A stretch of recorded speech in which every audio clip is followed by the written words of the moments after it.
بسم الله الرحمن الرحيم. هعمل لكم فيديو النهارده الزريبيان العدني. هي اكله يمنيه مشهوره وحلوه قوي. انا هقول في الوصفه على طول بسم الله.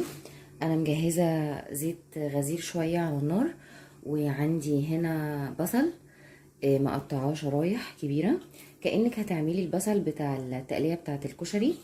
انا هحمره بس كده في الزيت.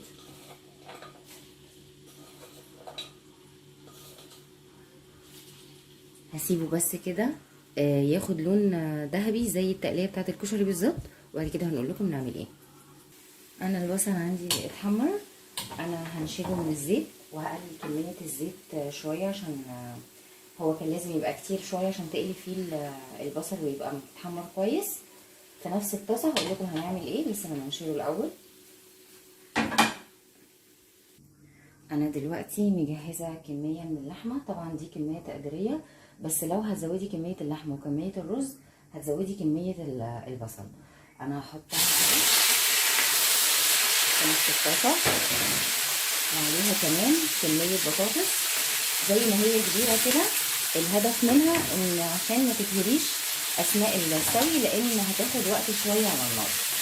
احنا هنديهم زي صدمه كده وتشويحه، وعلى بال ما تتشوح هقول لكم نعمل الخطوه اللي بعد كده. الخطوه اللي بعد كده هنكون حاطين كوبايه زبادي، وبرده زي ما قلت لكم لو هتزودوا كميه اللحمه والرز هنزود في المقادير. هنحط البصل اللي احنا حمرناه، هنخلي بس شويه كده عشان نحطها في الزواق على الاخر يعني. هحط معلقه ثوم مفرومه كبيره،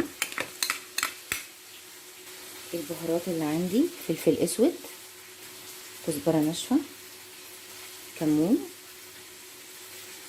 حبهان مطحون، كركم، قرفه، ورشه قرنفل مطحونه. هضرب كل دوت مع بعضه. انا طحنت كل الخلطه اللي عملناها مع بعض، هنحطها كده على اللحمه نقلبها. قلبنا الخلطه كويس، هنبتدي بقى نهدي النار عليها ونسيب اللحمه تطبخ مع الرز، وبعد كده نقول لكم على الخطوه اللي بعدها. الخطوه التانية دلوقتي انا حاطه في حله على النار او طاسه فيها ميه بتغلي، هحط فيها ورق لورا وعود قرفه وحبهان وقرنفل ورشه ملح، وهحط رز بسمتي مغسول ومنقوع لمده ربع ساعه، وكمان هحط حوالي معلقه زيت. هسيبه بس كده ياخد غلوتين 3